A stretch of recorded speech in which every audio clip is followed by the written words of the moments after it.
Newscast from the BBC.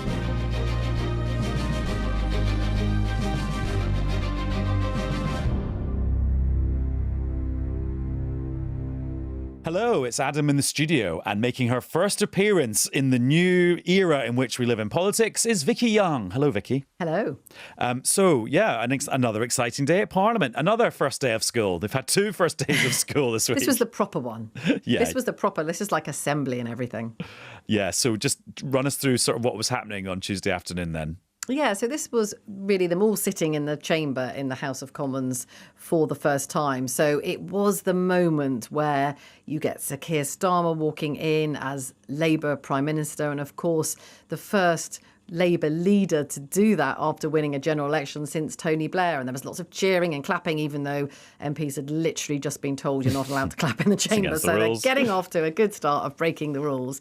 So there was a lot of that. And then, of course, the depleted ranks of the Conservatives on the other side. And that's the most stark thing here, isn't it? It's the complete role reversal. So because Rishi Sunak has decided, unlike Gordon Brown, to come and be leader for at least a while, it means he has to sit there in the place that Sir Keir Starmer used to occupy and do the role of leader of the opposition, but with 175 fewer of his MPs behind him. So a very stark reminder, and that's what one Tory MP said to me, it just becomes very obvious, even if you didn't know, that there's been a massive shift in parliamentary power. And then, of course, loads more Liberal Democrats, far fewer SNP. And then the new faces like Nigel Farage, Reform MPs, a couple of extra Green MPs as well. So definitely feels like a real change. And, of course, all those new ones looking really happy. I mean, a bit lost as they wander around and try and find their way around. But, you know, looking very happy, lots of hugging and smiles. And we will see how long all that lasts. And Nigel Farage used some of his first ever speech as an elected MP in the House of Commons to criticise the previous Speaker, John Bercow,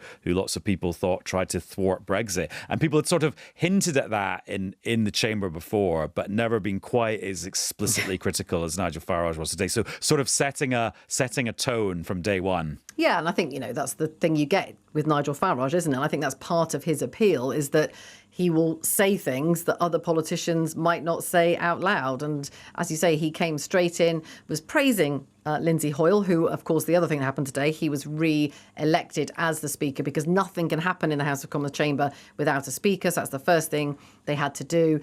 He wasn't opposed in that, and he was dragged to the chair, as is tradition. And then Nigel Farage talking about him and saying how, you know, it's absolutely right that you're impartial, unlike your predecessor, John Bercow. And Keir Starmer used his speech to just reiterate all that stuff about making politics be about service rather than self-interest. It was another opportunity, another platform for him to just hammer home that thing he's been hammering home every time he's spoken since Friday. Yeah, that's right. And I mean, although it wasn't overtly political today, it was much more a sort of tone of reflection more than anything else. Those, you know, the last time, I was trying to work out the last time actually that Keir Starmer and Rishi Sunak would have been face to face. I was wondering if it was that debate, which was pretty bad tempered, shouting at each other and all the rest of it. And so this was very different. But he did talk about trust in politics and service. And that really was a bit of a dig, really, at the Conservatives in the last few years. So, yes, really ramming home that message again. You've already hinted at this, but let's dig into the new parliamentary seating arrangements because we've got this voice note from newscaster Bob. Hello, Newscast. It's Bob Pugh from Ashbourne in Derbyshire. Given the significant changes in numbers of MPs by party and the House is too small for all the MPs, how are the seating arrangements worked out? Will the new opposition end up being sandwiched with MPs from other parties on either side, as well as in front? Be good to find out. Thank you. So, hello, Ashbourne. The Conservatives, Vicky, took the usual opposition spot, wasn't it? Which is like up against the far end of the opposition benches. And then it was a case of the other opposition parties where they plonked themselves at the other side, at the other end of the chamber. Yeah, I mean, it's, you know, there's the sort of obvious one is the government and then the opposition straight opposite them. So at the dispatch box, you know, the bit in the middle where the two leaders stand and face each other at Prime Minister's questions. That's the bit probably that people are most familiar with. And then normally the opposition, they quite often take up all of that area and then a bit of the other. But of course, they have far fewer MPs now. So you have loads more Liberal Democrats. They have reclaimed, if you like, the third party spot, which is the next section along. Far fewer SNP MPs there behind. And then Nigel Farage and his colleagues on the back row, sort of on the edge of the Conservatives, if you like. So these things really are convention, and they are worked out. The usual channels. You might hear people talking about the usual channels, which is effectively the whip's offices. They are the party managers. There's an awful lot, probably more than people realise, an awful lot of chat behind the scenes about all these kind of things. It includes select committee posts. It includes, who does what in that. And they talk all the time. And that's how this kind of stuff is sorted out. And Bob is right that the chamber is actually not big enough for all 650 MPs, if you include Sinn Féin, who don't turn up. So they take a bit of pressure off the numbers. But you end up with quite a big chunk of people, including sometimes ministers, standing at the end. I mean, it's very rare that all MPs turn up. I mean, that's the truth of it. The chamber is pretty empty a lot of the time. Now, Prime Minister's Questions is the moment where most turn up. Even then, it won't be all of them. But I think someone said that the Commons seats about 400, maybe 450. So there's never enough room anyway. The difference this time is that it's so one-sided. Because Labour have so many MPs, it means that it's really, really squashed on their side, and then there is a lot more room on the other side. So they sit on the steps, they sit at the end, and I think today you have a gallery going around the outside and at the top above the chamber. So that's a press gallery, a public gallery, and at the sides there's more seats. And I think there are a lot of Labour MPs sitting up there on the Labour side above Sir Keir Starmer. Right, let's have another question. This is from newscaster Joshua. Hi, newscasting. Josh here from London. First of all, thank you so much for all your tireless and ongoing hard work. I'm 30 years old. I voted in 4 general elections, and I've never felt so informed and enthusiastic about an election like I did this year. I'm currently watching the first meeting of Parliament for the first time ever, albeit discreetly at work with headphones on, while everyone else thinks I'm tip-tapping away on Excel. However, I'm a bit confused about some things. What do mother and father of the House mean? Why all the walking between the House of Lords and the House of Commons? Basically, can you help clarify today's proceedings? Thank you so much again. Really looking forward to the next podcast. Oh, Joshua, I mean, thank you for lavishing us with praise. Yeah, he's very enthusiastic. And also, I just think, come on, watching the first sitting of the new Parliament, that's not exactly like skiving, like watching Real Housewives on your laptop. I mean, you were doing your democratic duty. Okay, right, Vicki, mother and father of the House. Just explain that one. So traditionally, it was always father of the House because I think, there weren't many female MPs. So father of the House was always the one who's been sitting the longest in the House of Commons. And now they do Mother of the House. So I think only since Harriet Harman, wasn't it, that they've decided to do that. So that has now changed. You've got Edward Lee, who's a Conservative MP, and then Diane Abbott, who was elected in 1987. And they both got to speak today. But they are, if you like, the longest serving members of the House of Commons. And if Sir Edward Lee hadn't been around, if, say, he'd retired, then the next longest serving potential father of the House was Jeremy Corbyn. I know. And that so you would have had Jeremy Corbyn and Diane Abbott as mother and father. And I think that only happened, it was all to do with the way that they swore in. So, you have to swear in and take the oath of allegiance before you become an MP. And that's what's going on right now in the Commons. And I think it was only because of the order, wasn't it, that they were standing there. Because I think Edward Lee and Jeremy Corbyn were both elected at the same election. So it was purely about where they happened to be standing when they were sworn in. And in terms of the going backwards and forwards, I think, Joshua, it's because the Commons have to be sort of summoned and kind of kick-started by a message from the Sovereign. And of course, the Sovereign's only represented in the House of Lords. They're not allowed to go into the Commons. So basically, the King today was represented in the Lords by these Royal Commissioners, which is a group of kind of senior members of the House of Lords. And they summon Black Rod, who's one of the House of Commons officials, up to the Lords, and Black Rod brings some MPs with them, and that sort of kickstarts the whole process of the new Parliament sitting. And then the Speaker only officially becomes the Speaker once they've gone through the process of royal approbation, and that also happens in the Lords. So that's why you have them going to the Lords first of all, then you have the Speaker being elected, then you have the Speaker going to the Lords, then the Speaker goes back, and then the House of Commons can really get underway. And then the next thing that happens is everyone kind of swearing in as an MP, and you can do that on a Bible or another holy book. And actually Keir Starmer just decided not to use a Bible. Yeah, they do, exactly. It's sort of people choose different ways of doing it. I mean, you can see it. It's all live streamed, and it's sort of done in order of seniority, really, isn't it? So you end up with the cabinet, the shadow cabinet, and then it's done on when you were first elected. So the newbies, I think, come towards the end. But it is also worth saying that people might be slightly confused because the state opening of Parliament won't come for a while, and that's when everyone will know the King turns up and he stands there and reads the King's speech. But that's a separate thing. That's the state opening. This is just the reopening of Parliament after the general election. And then, I mean, there's so much going on. We're recording this episode of Newscast at 6:45 on Tuesday. And just a few minutes ago, Vicky, we had an email from Number 10 with some more appointments of ministers. And we're sort of working our way down the ladder. We did the cabinet over the weekend. We did then sort of senior ministers, but who are junior to the cabinet over the last few days. And now we've got kind of like the rung below that, which is parliamentary secretaries and parliamentary undersecretaries. Yeah, and it's quite interesting. There's been a couple more ministers of state. As you say, they're the sort of the most senior of the ones who aren't in the cabinet. And the most senior juniors. The most senior juniors. So you've got a couple of Lords. So one who's been put in the Lords. So David Hanson is going to be put in the Lords. He's going to be in the Home Office, which I think he did that job before a long time ago. Probably for Tony Blair, yeah, if my memory serves me right. And then Lord Hunt of King's Heath, he is going to be a Minister of State in the Department of Energy. And again, it's interesting because instead of every department has a lord attached to it, if you like, who is a minister, but they're normally quite junior, whereas some of these are ministers of state, so with a bit more seniority. And then there's some quite striking appointments because what Keir Starmer's done is he's given some of the newest MPs, literally just been elected last Thursday, he's given them jobs. Now, that's, pretty incredible. I don't really remember that happening before. So the striking ones, I would say Georgia Gould. She is a parliamentary secretary in the Cabinet Office, and she has been the leader of Camden Council since 2017. Her father worked for Tony Blair, and then Alistair... She's a red princess. We sometimes talk about the red princes who are the sons of big former Labour names. She's a red princess. That is true. And then you've got Alistair Carnes, and he is a former colonel and Marine, and he has been made the Veterans Minister. So again, a newly elected MP coming straight into a ministerial job, which might be...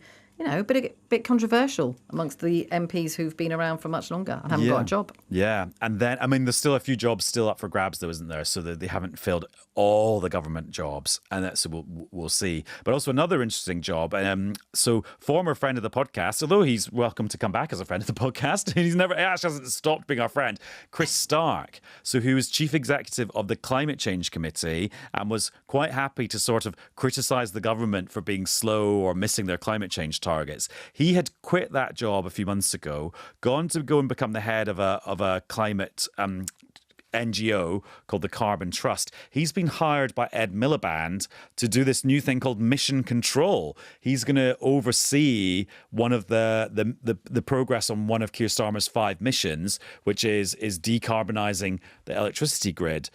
And I think that's an interesting appointment because, Chris Stark is an energetic guy. He knows his stuff. How much of a critical friend will he be? Will he carry on that thing he was doing in his old job where he'd call out slow progress if he saw it? Or will he be a bit more just a friend now? Yeah, and also, will he be accused of just doing this thing they call the revolving door? Yeah. I guess what he's doing is almost doing it the way around, isn't he? Because quite often you're a minister and then you leave and go and work for some kind of business that's been involved in your area, whereas he's coming into government. And I suppose he would argue he knows what he's talking about, and actually it means he can actually maybe change things because Labour are in power and he can actually maybe have some influence over that. But you're right, it's going to be interesting to see if he's critical at all of what the Labour government's doing. But it does sound like he's going to be allowed to speak to the media. And I imagine in his first few interviews, people will say to him, hang on, were you like a Labour plant in the Climate Change Committee all along? And actually, now that we've got a change of government... I think you've just blown your chance of him coming on and giving you an exclusive there. Yes, Adam. Well, we'll see. We will ask that question to him if he comes on Newscast again, like he's done many, many times before. And also in terms of jobs... If we switch over to the Conservative Party, the opposition, they've been electing a new chair of the 1922 committee, which is their quite powerful kind of backbench committee. Oh, yes, they have. Now, hang on. I haven't seen the results of that. Bob Blackman, that's resounding it. Victory against Geoffrey Clifton Brown. That's right. So he will now... And the reason that this is important, there's lots of reasons. It's quite a pretty powerful committee, or it used to be. It's probably more powerful when they're in government. But they... imminently will be very crucial to setting the rules of the leadership contest. So although there are rules that are normally followed, they can be varied. So they can vary how many supporters you need in order to get onto the ballot in the first place. They can decide how long it all takes. So that's going to be a really crucial role. And they are the people that decide all of that. So that's an important role for him. And we nodded towards Rishi Sunak being leader of the opposition and sort of being on the opposite side of the House of Commons from where we're used to seeing him. I mean, what was your take on his performance today? Yeah, I mean, it must be pretty difficult. I mean, Gordon Brown refused to do it. He just resigned, went off. Harriet Harman took over as a caretaker leader. So that was the option that Rishi Sunak had. And I spoke to a couple of his friends and they said, look, we've said to him we would prefer him to stay at least for a while, and they felt that he would do that, and that is what he's done. But, coming in there, sitting in that chamber on the opposite side, it must be a very strange feeling to have those roles reversed. And the question now is, how long is he going to stay? Will he stay and do that Prime Minister's questions? I think there will be just one before the parliamentary recess, because that would be, again, a pretty strange thing to do when you've already been Prime Minister. Others have done it, like Michael Howard, but they hadn't been Prime Minister and switched over to Leader of the Opposition. So, just hearing that, read out by the Speaker saying Leader of the Opposition, Rishi Sunak, is strange. And he sort of, again, repeated some of his messages, apologising to his colleagues. He's got 175 fewer of them sitting behind him. So it's not an easy time for him to do that and sit there and obviously watch the person who's defeated you sitting there with lots of smiling faces and a lot more of them sitting opposite you. And just on the timing of when he will actually go as leader of the Conservative Party, I've noticed the language has changed a little bit over the last few days. When he first announced his resignation as Prime Minister, he said, I'll stay on as leader of the Conservative Party until the process for choosing my successor is agreed, which sounds like not staying around for very long. But now I've noticed in Conservative Party press releases, they say that he'll be in post until much further through the process for appointing his successor. So I think he might be hanging around a little bit longer than maybe he was initially intending. Yeah, I mean, because I suppose the problem is if he doesn't, then you've got the whole issue of a caretaker leader, and then you have to decide who that's going to be, and that can't be someone who's going to be involved in the contest. I mean, it is possible. I mean, he told us when we went to the G7 in Italy, that was his last foreign trip, and we all, the journalists, asked him would he stay as an MP, and he said, yes, I'm going to stay for 5 years. Now, of course, you have to say that when you're literally in the middle of a general election campaign. It'll be interesting to see how long he decides to stay as an MP. And a few other tidbits. Oh, we've got some more elections and appointments. What? The deputy speakers. Oh, I haven't seen that either. Well, no, they haven't happened yet. Oh. No, I was just nodding to More the fact news that I've missed. the elections exist. Yeah, don't worry. I'm not trying to outscoop you here. Don't worry. Yeah, because there's 3 deputy speakers, and the previous deputy speakers have all gone for various reasons. Yes, so they are they're elected positions, I think, aren't they? Yeah. Are they elected positions? Yeah. And I think they're paid. I think they get paid, don't they? Like select committee chairs, I think they get a little bit more money in their salary. Well, yeah, and also one of them gets to chair the debates after the budget. Yes, Because famously the Speaker doesn't do the budget. Yeah, so the question there, I guess, is there at any point where the Liberal Democrats might have one of those roles? Because normally it's Labour, Tory. But because they now have, not that many fewer than the Conservatives, is there a possibility that they get one of those deputy speaker roles? And I think Caroline Noakes, I think she's the only one I've seen who said she's going to stand for that. She's a Conservative MP. Well, what's interesting about that is that an opportunity for some more Conservative bloodletting, because Caroline Noakes is not very popular on the very right wing of the Conservative Party, because he thinks she's too much of a softie and too into diversity and things like that. Yeah.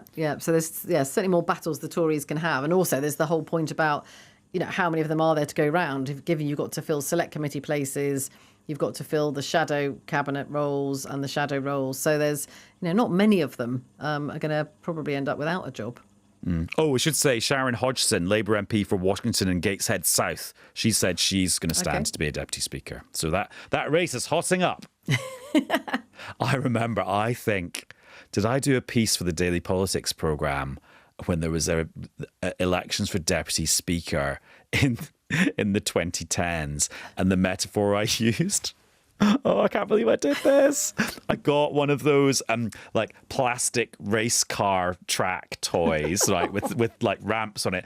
And then I got 5 snails. And I filmed the snails going down the slide going, it's the race everyone in Westminster cares about. Almost suggesting that it was not that important. You're But they very perform cruel man. They perform very well. I mean, little did I realise I then subsequently learnt the importance of the roles of deputy speakers. We won't be doing that again. Other news. Oh, there's so many things. Actually, this now seems like ancient history. This morning, when the Metro mayors turned up in number 10. Forgot about them. Yeah. I mean, that was because Ben Houchen probably felt a little bit, bit outnumbered because he's the only Conservative mayor. For Tees Valley, yeah. So I think he arrived early, and there were some shots of them all inside number 10, and they, he wasn't being ostracised. They were talking to him, and afterwards he came out and said, "Look, this is the government that the people have elected, and everyone needs it to work to improve things." So it's a slightly different dynamic. And then, yes, all the others. So like Andy Burnham was there, and then he came out as the cabinet